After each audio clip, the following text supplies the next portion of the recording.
Hi, welcome to the podcast for When the Curves Line Up for May 23, 2024, featuring a Moon-Antares occultation and a Venus-Jupiter conjunction. Please see the article that includes diagrams of today's events on the website at whenthecurveslineup.com. Text by Jeffrey L. Hunt. In Chicago, sunrise occurs at 5:23 a.m. Central Daylight Time, followed by sunset at 8:12 p.m. Tonight, the moon occults or eclipses the bright star Antares, the Scorpion's heart.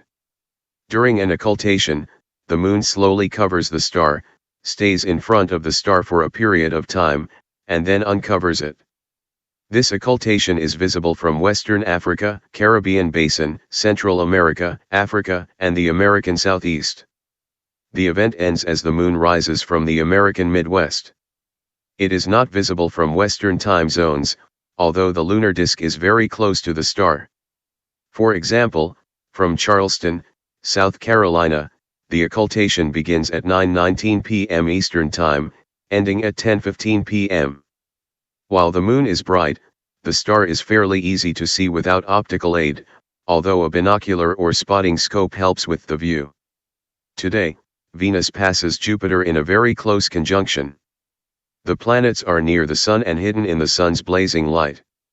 The brilliant light can be dimmed by looking through eclipse glasses, but the planets are too dim to see through the glass's strong filtration.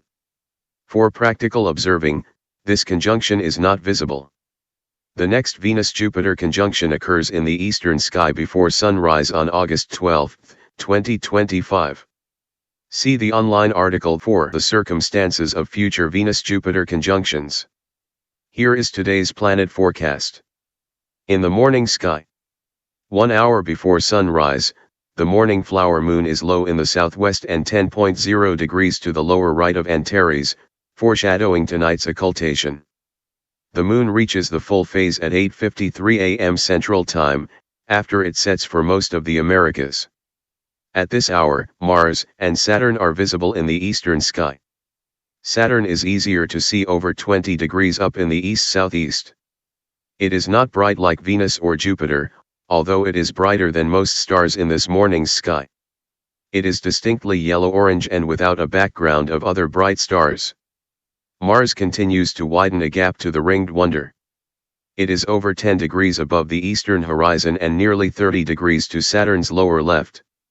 The star Fomalhaut is about 5 degrees up in the southeast and nearly 25 degrees to Saturn's lower right. Mercury is retreating back into bright sunlight. At 30 minutes before sunrise, it is less than 5 degrees above the eastern horizon, lost in bright twilight. Venus and Jupiter round out the morning planets with their conjunction described earlier. In the evening sky. With the 5 bright planets west of the Sun, the evening has no bright planets, although the bright moon is here. For many sky watchers, the moon occults Antares. 2 hours after nightfall, the lunar orb is less than 10 degrees above the east-southeast horizon. Antares is less than 1 degree to the moon's upper right. A binocular is helpful to see the star. During the night, as Earth rotates and the moon and the stars appear to move westward, the lunar disk moves eastward compared to Antares. Notice the larger gap between the moon and the star tomorrow morning before sunrise. Thank you for listening. Please read the articles at whenthecurveslineup.com.